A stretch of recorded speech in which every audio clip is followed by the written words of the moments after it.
Notre Dame's season might be over after being snubbed from the playoff, but the Irish have been at the center of the college football world all week long as everyone continues to react to the fallout. Pete Sampson joins me to break down how it all spiraled and where Notre Dame goes from here next on Locked On Irish.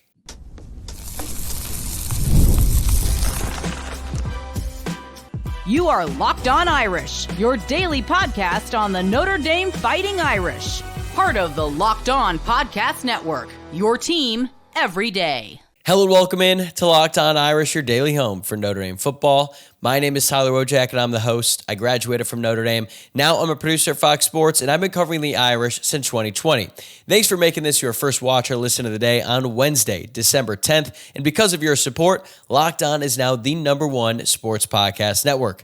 Today's episode is brought to you by FanDuel. If you want to be right in the middle of the action this season, visit FanDuel.com and place your NFL live bets all season long. And before we get going, make sure to subscribe on YouTube or follow the show on your favorite podcast platform so you don't miss an episode. Even though it's the off season, we're still doing things daily over here. And I also wanted to remind you to drop your mailbag questions in the YouTube comments or hit us up on social media at Locked On Irish on X or at Locked On Irish Pod on Instagram if you want to be featured on Friday's show.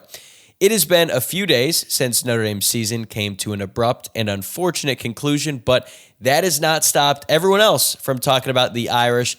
Notre Dame Athletic Director Pete Bevacqua also held a press conference to share the school's perspective on Tuesday. And in just a moment, I'm going to be joined by the Athletics' Pete Sampson to discuss Notre Dame's public campaign, the deteriorating relationship with the ACC, the fact that the Big 12 is jumping into the fray all of a sudden. Plus, we'll discuss the bowl opt-out decision and what all of this means for Marcus Freeman and the future of this program. Enjoy.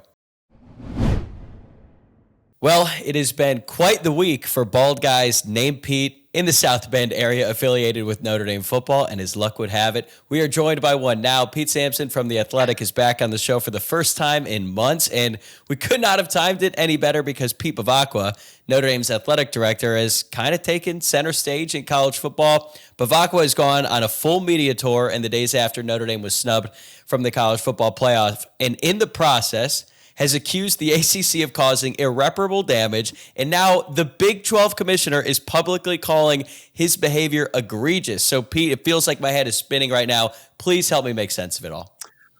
It's been a head-spinning 72 hours around here, so I don't think I can make sense of it entirely for you. I'm still trying to process it myself, but I think Notre Dame, it's funny, you think back a year ago, the narrative around Notre Dame was like, is Notre Dame likable? Like, has Marcus Freeman turned the way everyone sees the school? And we're like, yeah, Notre Dame's likable. What a weird time to be alive.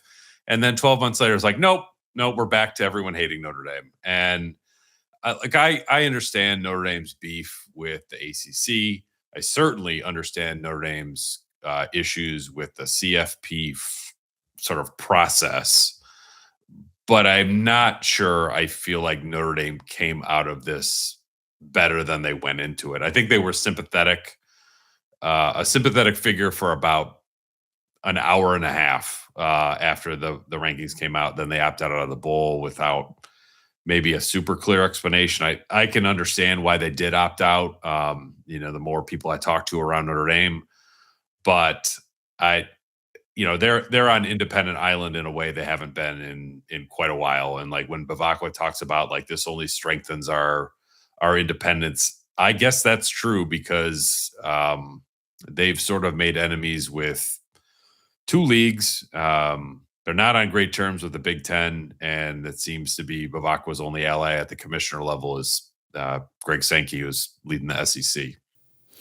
On one hand, it's great to have Greg Sankey as a partner, but he's certainly one who could literally pull the rug out from underneath someone at any given time. And I feel like Notre Dame should be a little bit cautious given what has happened to them in recent days. Yeah, I think reaching for a hand from Greg Sankey is not a great lifestyle choice, I think, if you're Notre Dame. And you want to be on good terms with the SEC, but that can't be the only league that you're on good terms with right now. So we'll see where this goes with Notre Dame and the other leagues, but it's incredibly frosty right now. And when Bevacqua used the term permanent damage, I think you just got to accept that's what he means. That that wasn't hyperbole for the sake of Dan Patrick, or the media here, or the other podcasts he went on. Like, I think that's true. I don't think Notre Dame and the ACC are going to come back from this.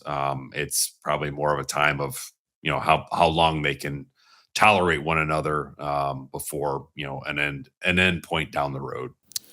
So this Cold War, so to speak, started when the ACC football Twitter account posted a blind resume comparing Notre Dame and Miami head-to-head to argue the Hurricanes were more deserving of a playoff spot. Then more posts followed, and the ACC network spent nearly 2 full days airing replays of the Notre Dame-Miami game. And on the surface, that probably looks to most people like a conference simply backing one of its full-time members through social media and television. But reading between the lines, it feels like there's a lot more going on behind the scenes between Notre Dame and the ACC that led to such a strong reaction. Are you able to share any more insight into that dynamic, or was it truly just about what we all saw publicly? No, I think it's been going on longer than that. And like the fact that Notre Dame and Clemson came to a scheduling agreement outside of the ACC, like that wasn't just a coincidental arrangement.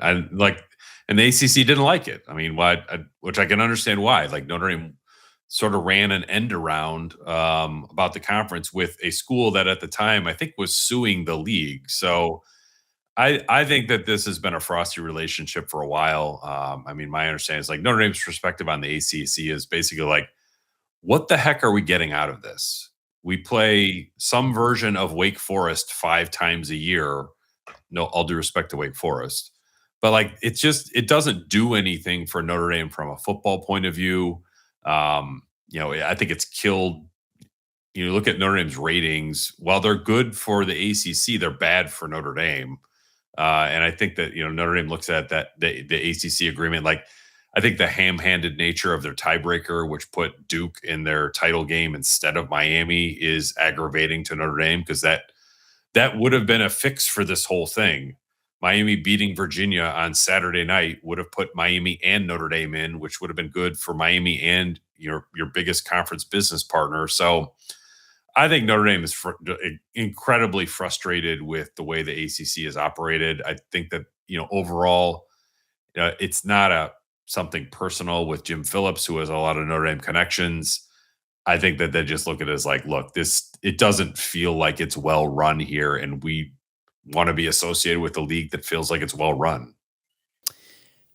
Do you get the sense that this has been going on for years, and the Notre Dame Clemson series was the first real domino to fall that's led to this just battle between the two? Like, does this date back to kind of when there was all that conference realignment and then Jack Swarbrick sort of forced the ACC to take on Cal and Stanford? It's always seemed like there's some, subtle distrust between the two parties, but they both were able to work it out. I mean, just look at 2020 when Notre Dame became a full-time member for that one season, but then they went back to being the partial member, whatever you want to call it, after that. So it seems like the relationship went from actually pretty good and productive to both parties to just really sour in a hurry. Yeah, I'd say like it's probably, we're 2 years into this, because it's not like the Clemson Notre Dame series that was announced over the summer, I believe.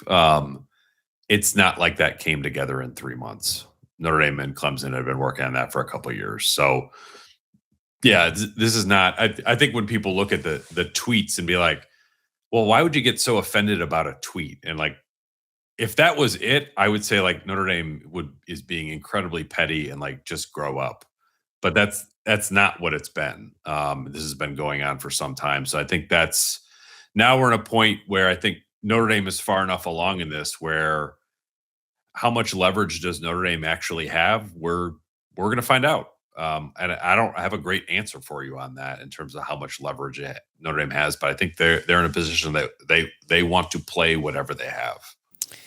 Pete Bevacqua denied that this was the case, but most people have interpreted Notre Dame's decision to opt out of the bowl game as a middle finger to the ACC, ESPN, and I guess indirectly the Big 12, since one of its teams was involved in that bowl. I do believe Pete, when he says the players didn't want to play, it seemed like they were going to have a ton of opt-outs, but I also think the broader context, including the ACC and ESPN, played a role in that decision. Do you agree?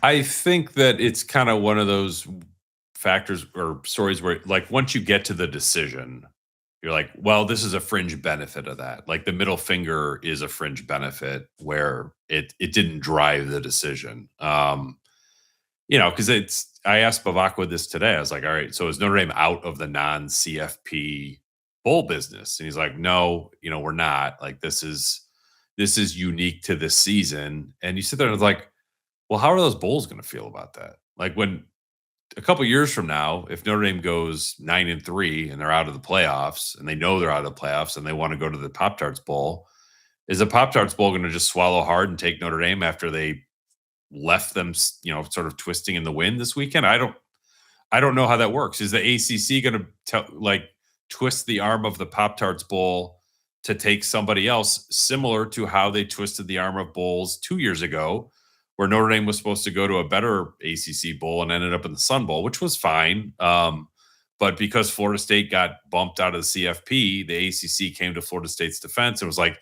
hey, we need you to not take Notre Dame. We need Notre Dame to drop down the pecking order. So Florida State, who we feel like is an aggrieved party, gets a better bowl bid. And I think Notre Dame was ticked off about it, but they're like, fine, if you want to do this, do this. But I think there's probably been too many cracks in the relationship over the course of, the last 2 or 3 years. And it's bizarre. I wrote a story November last year before the Virginia game about the Notre Dame ACC relationship. I talked to Jim Phillips and I talked to Pete Bevacqua, and they both were like, this is good. We can do some more interesting things with scheduling. This is a good deal for the ACC. It's a good deal for Notre Dame. Bevacqua's point of view is like, it's better for us if the ACC is strong. Well, at this point, I mean, that has all been flushed. And I think that the two parties are probably not going to come back together. We're going to be right back with Pete Sampson to hear his thoughts on how Notre Dame seems ready, willing, and able to take on the rest of the college football world seemingly by themselves. But before we get to that, we have some very exciting news to share for our viewers and listeners.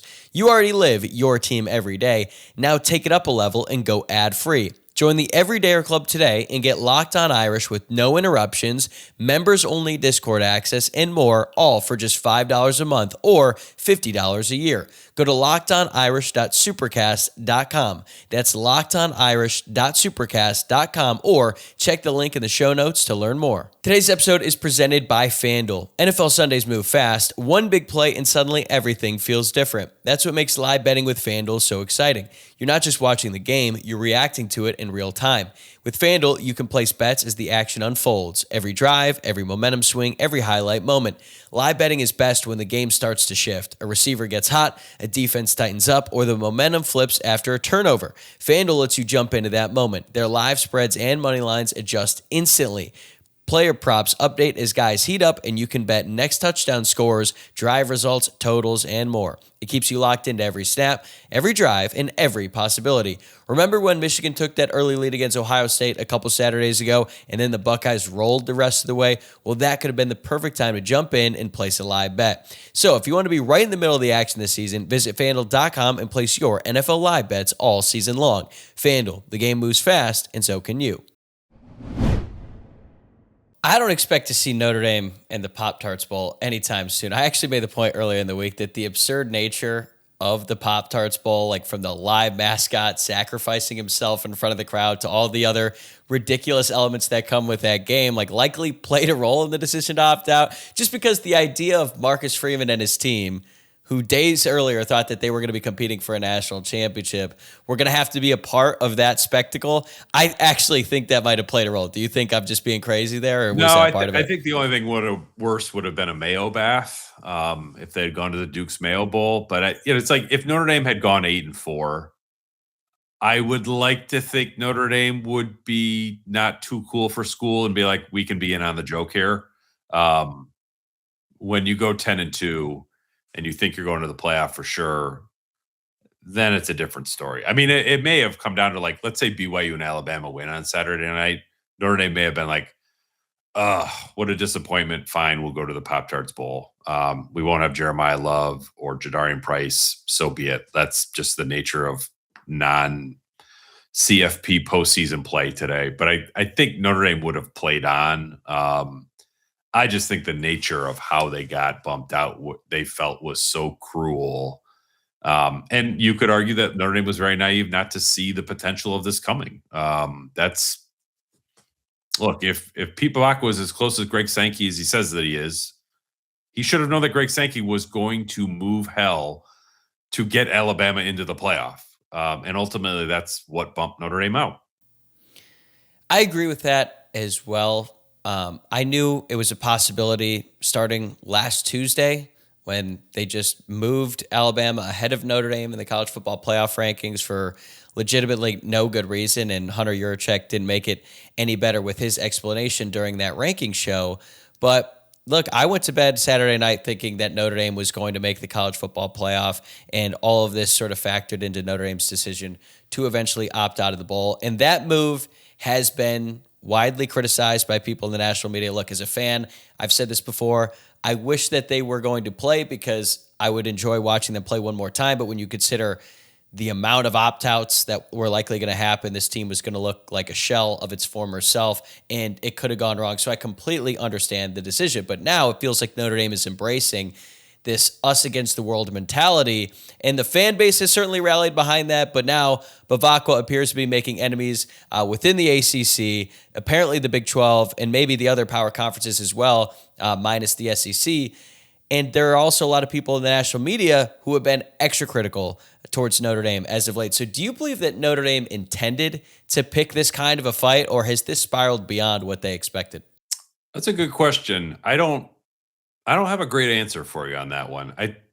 It's got to have spiraled farther than they would have liked. I'm not sure if they wanted to go us against the world in 48 hours after, turning down the bowl game, but that's where they are. And I think they have to embrace it. It seems like an unhealthy lifestyle choice if you're Notre Dame to just be like, screw everybody all the time, like all middle fingers all the time. Like that's kind of, it's just tough to live that way. And maybe you can, as long as Marcus Freeman is your head coach, but I don't think you want to be on independent island. Look, I wrote this, when Pete Bevacqua took the job, one of my biggest questions for him was, can he be in all the right rooms the way Jack Swarbrick was? And initially I thought, okay, yeah, this looks pretty good. He's got the media background that Jack Swarbrick didn't have, that, this is sort of the new ideal AD. It used to be you needed a lawyer. Now you need a media executive. Great. If you're golfing with Greg Sankey and Donald Trump, you're probably in some pretty big rooms. But then you sort of see the way that's played out in the last 48 hours. I'm like, actually, maybe you're in some big rooms, but they're just the wrong ones. And I don't know what to make of that. Like Bevacqua seems to be was well regarded among ACC athletic directors.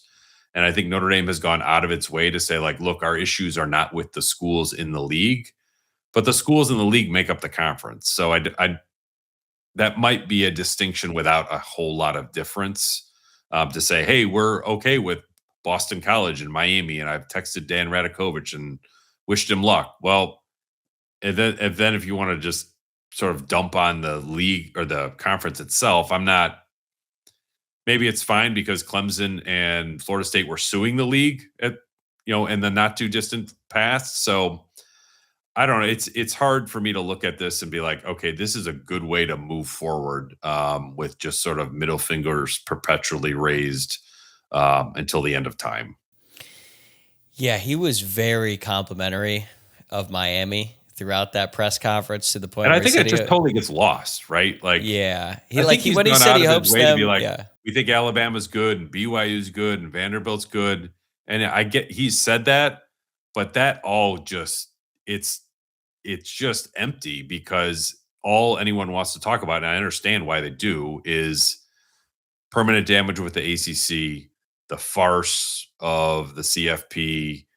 It feels like they're very aggrieved when I think Bevacqua is trying to sort of have some esprit de corps with other football programs and athletic departments, but I think that sort of has gotten lost in all the hot quotes of the last 48 hours. The way I interpreted his comments toward Miami, he's basically setting himself up to, one, maintain that relationship and keep it as positive as humanly possible, because Notre Dame needs to schedule tougher games, and they're not getting that from the ACC. Like, he wasn't very complimentary of Wake Forest, like you mentioned, because the fact that those programs have just been so inept in recent years has hurt Notre Dame and has probably contributed to all this animosity between the school and the conference. So, let's speculate for a moment here. What do you think is the most desirable path forward for Notre Dame? Like, is it exploring a similar kind of partnership with the Big Ten or the SEC? Is it moving Olympic sports to the Big East and becoming fully independent again in football, which then is going to lead to issues in scheduling every single year? Or do you think that they're going to be content staying put and they're just trying to make a point publicly about the ACC? Well, it's definitely not the last one. I don't think they're content staying put and making a point publicly. My personal sort of hunch, and I don't have any great intel on this that makes me think this is what Notre Dame is actually going to do, but I think if they could ship Olympic sports to the Big East, if they could sign a Clemson-like deal with Florida State and Miami, if they could get something on the books with Michigan, maybe Michigan, USC in a rotational fashion, keep Navy, and then sort of fend for themselves with schools like Purdue and Michigan State. I'm sure there are some ACC schools that would continue to play Notre Dame, just from a historical perspective, maybe like a Pittsburgh or Boston College. I guess it would be more independent than you have been since 2014. Acknowledge that the ACC deal has run its course. I'm not sure if the ACC is going to be there in 5 years. I think that's a perspective some people have around Notre Dame. So I think it's whether you want to do this now or you just feel like it's going to come in due time, Notre Dame has to prepare for life without the ACC. Because my opinion, that day is coming, and it's probably coming faster than we know. So I would think a Big East Olympic sports relationship would be smart, and then you got to do something better with scheduling than what you've done. I think Miami and Florida State can be part of that solution. Clemson's going to be part of that solution. And then I think you got to figure out how to, fill out your schedule with another 6, 7, 8 games that sort of make you more of a viable playoff contender at 10-2 than the schedule they played this year or the schedule that they're going to play next year. Okay, that's really interesting. I kind of interpreted all of this as Notre Dame and ACC are like siblings fighting, and they're eventually going to get over it. But you don't seem to believe that's the case. I think it's more like spouses that are headed for a divorce. Okay. Well, in that case, could you explain how much more difficult it would be for Notre Dame to schedule a competitive 12-game slate year in and year out? With all of the changes to scheduling across college football, you got the ACC going to 9, or SEC, going to 9 conference games. Big Ten, they're required to have at least one Power 4 conference team or Notre Dame outside of those 9-game requirements, but a lot of those games are already booked for a lot of these teams because they have to schedule so far in advance. So I think on paper, a lot of us would get really excited about the fact that we don't have to deal with 5 ACC teams every single year, especially when it's just lifeless programs and they're just really boring games. But I also think that if Notre Dame decides to go in that direction, they would be taking on an incredible amount of work. Yeah, no, there's no doubt about that. I think maybe that's where the Sankey relationship can be a positive, where maybe you can get some more regular home and home with SEC schools that don't have a natural rival in the way that Florida and Florida State do, or Kentucky and Louisville, South Carolina and Clemson. There are some schools that are sort of already booked up that way, but I think that there are enough schools in the SEC, enough sort of huge brands that getting Texas, getting Oklahoma, Alabama, Florida are coming online down the road. Maybe you can have 2 of those per year instead of 1. That would be helpful. This year was A&M and Arkansas down the road. They've got some other schools there. So I think if you can do 2 SEC, 2 Big Ten, maybe 3 or 4 ACC, Navy, kind of your Boise States of the world. Maybe there's a MAC school in there. I'm not saying it's uncomplicated, but I think that's the route you're probably going to have to go if you're Notre Dame. And like maybe there's, an annual Mountain West game. Maybe you get Air Force on there more often.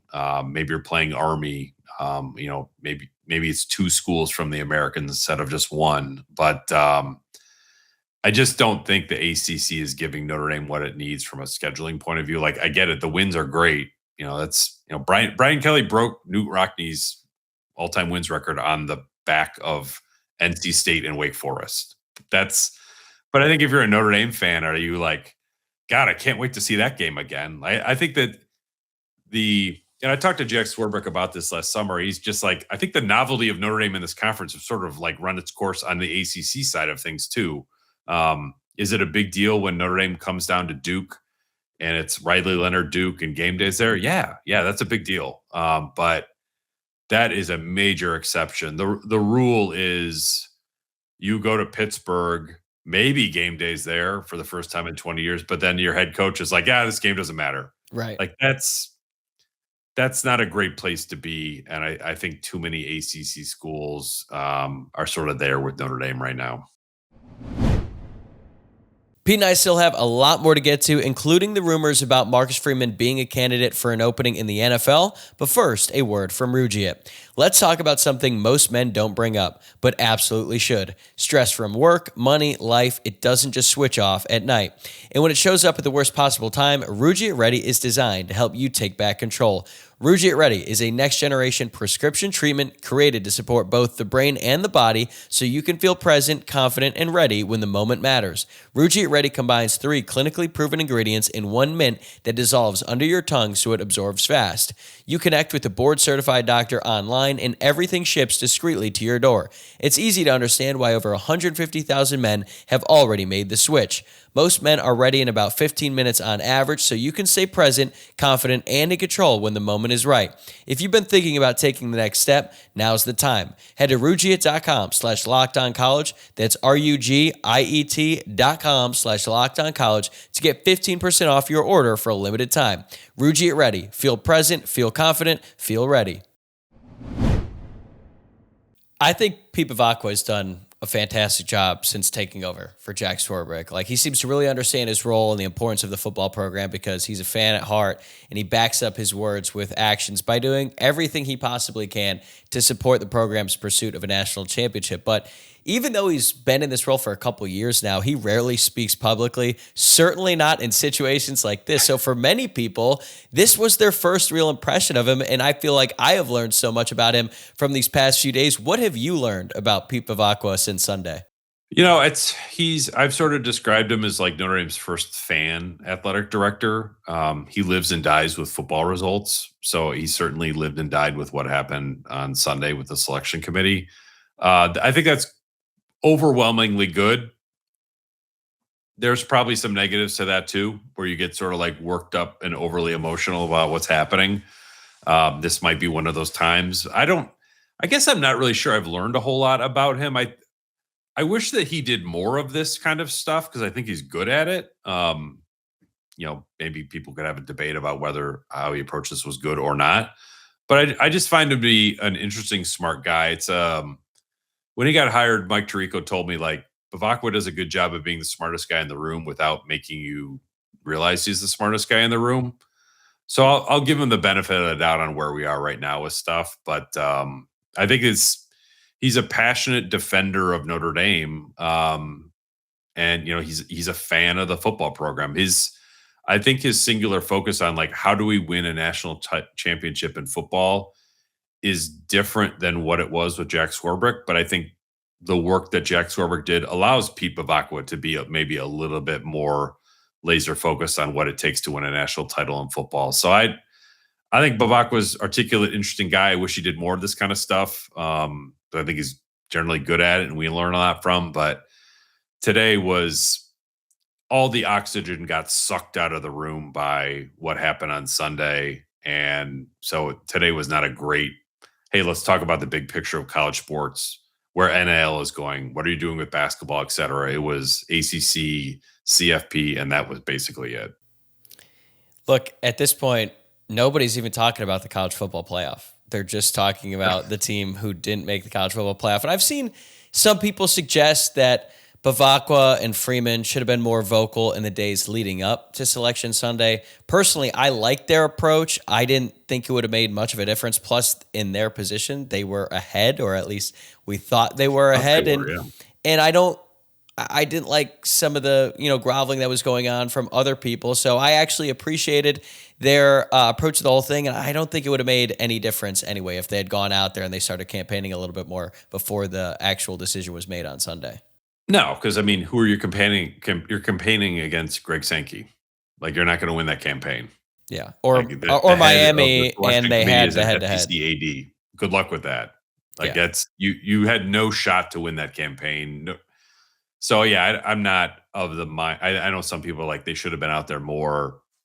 I don't think it would have made a difference. I will be very interested to sort of hear from Marcus Freeman whenever that is. And I'm as we record this on Tuesday night, I have no idea when he's going to speak next. But I think that would be a good, let's put a bow on this moment and maybe spend some more time about what we collectively, if, we being Notre Dame here, could have done better to avoid this situation. Because I think right now Notre Dame hasn't spent a whole lot of time in reflection mode. That time will come. I think Marcus Freeman can sort of turn the page and get Notre Dame more into that mindset as well. Speaking of Marcus Freeman, his name has come up a lot in connection with the New York Giants head coaching search, along with interest from a few other NFL teams. Bevacqua addressed this at his press conference and made it clear that Notre Dame is willing to do whatever it takes to keep Marcus Freeman, including matching practically any offer. And to me, Freeman's name comes up because the NFL is a goal for him someday, but the timing just doesn't make a lot of sense right now. The program has clearly been building toward 2026. CJ Carr entering his second year as a starter. You got a lot of returning talent, a favorable schedule, and a national title window that feels very real. He's very young. The NFL is always going to be there. So it feels like a perfect time for him to just go all in on Notre Dame, at least for next season. But from your perspective, how do you think Freeman is weighing the opportunity in front of him at Notre Dame while still keeping future possibilities in mind? I have very, this will sound naive, and please don't clip this if he leaves, but I have very little to no concern about him walking out the door this offseason. He wants to redo his deal with Notre Dame. Notre Dame wants to redo his deal with him. That will happen. My understanding is he's been advised NFL down the road, sure, but let's get a few more reps in college first. Let's keep growing as a head coach. And I think that he is very ambitious, I think that he has sort of heeded that advice. So my hunch is that down the road, at some point, he will coach in the NFL. And if that happens, Notre Dame may have either won or played for another national championship. That would be a good place to be. I cannot imagine him. I regret. I don't even want to say this. I might have to cut this out. After what happened on Sunday, I cannot imagine him being like, guys, I'm out. That would be just a brutal way, a brutal move for him. I think he's going to be all in with Notre Dame next year. You're right. I think they're in a window right now with CJ Carr. And I think one of the things, Bevacqua made this point today, somewhat, was look, his job is to give the football head coach at Notre Dame every single resource to win. And publicly and definitely privately, Notre Dame believes they have given Marcus Freeman every resource to win. And I know Marcus Freeman believes that he's been given every resource to win. So there's nothing that I've heard behind the scenes that gives me concern that there's there's this issue here and Notre Dame better get it resolved, because I think Notre Dame has really given him basically everything he's wanted, in the last couple of years. And look, the results have shown for themselves. The state of the football program now is great, on the field, off the field, in spite of what happened last weekend. And as we've already alluded to, next season was always going to be pivotal for Notre Dame, regardless of what happened in 2025. But now it feels like it's going to be the most important season, at least for my lifetime as a Notre Dame fan. And you called these next 8 months the longest and angriest offseason in program history. So when Notre Dame kicks off next fall, what tangible differences should fans look for so that the way this season ended actually meant something? Yeah, that's a great question because I think how this season ended could fuel everything that comes next. It could also burn it down. The last great snub was Florida State in 2023. How well did they respond to that? Not great.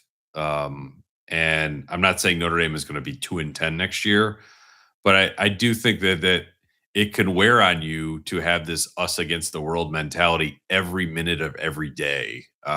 So that's a story that I want to do in the offseason is like, how do you manage this kind of disappointment? Because it's totally different than losing to Ohio State. That you played a team that was better than you and you knew they were better than you and they played better than you that day. This is like we had something taken away from us. So it's a different kind of fuel.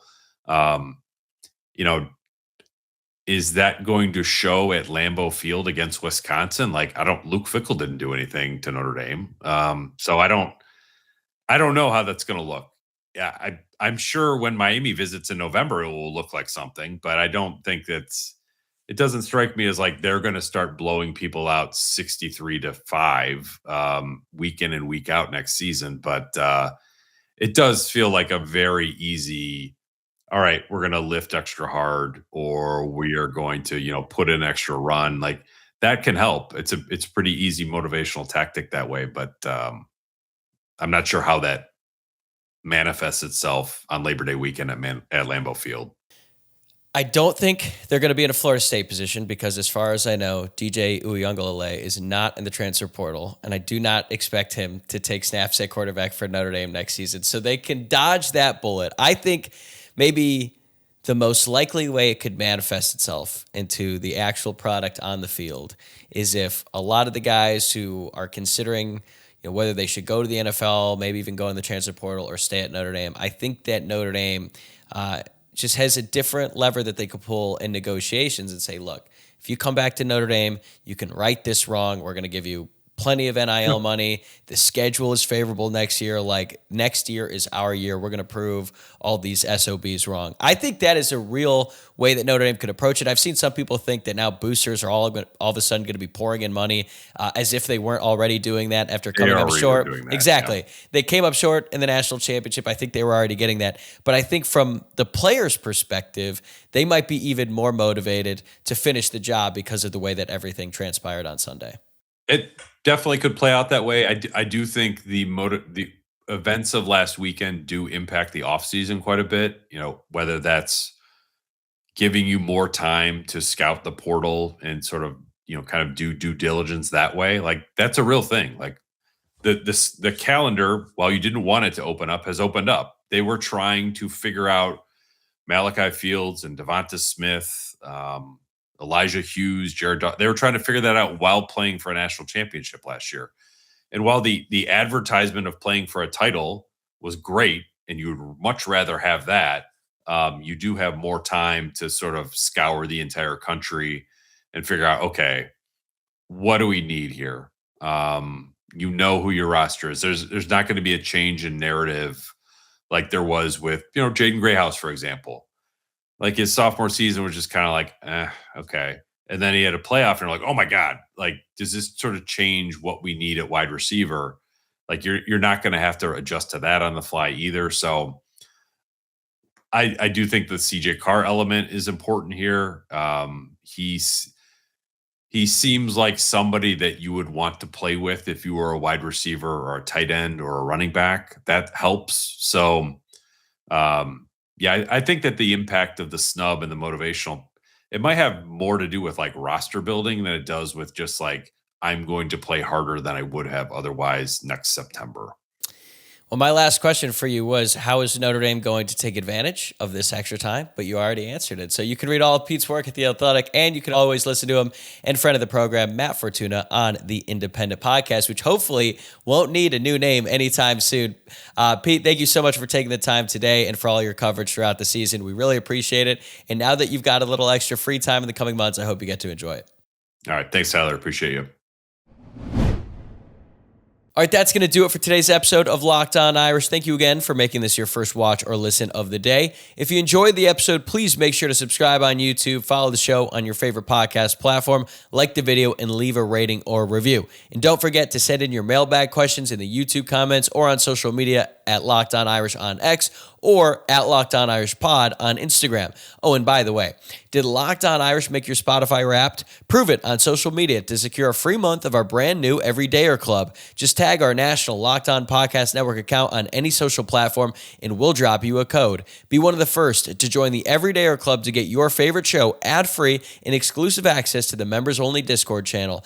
I'm going to be back tomorrow with Locked On's recruiting and transfer portal insider Brian Smith to break down everything that has transpired this week and take a look at Notre Dame's biggest needs in the transfer portal this offseason. We'll see you then.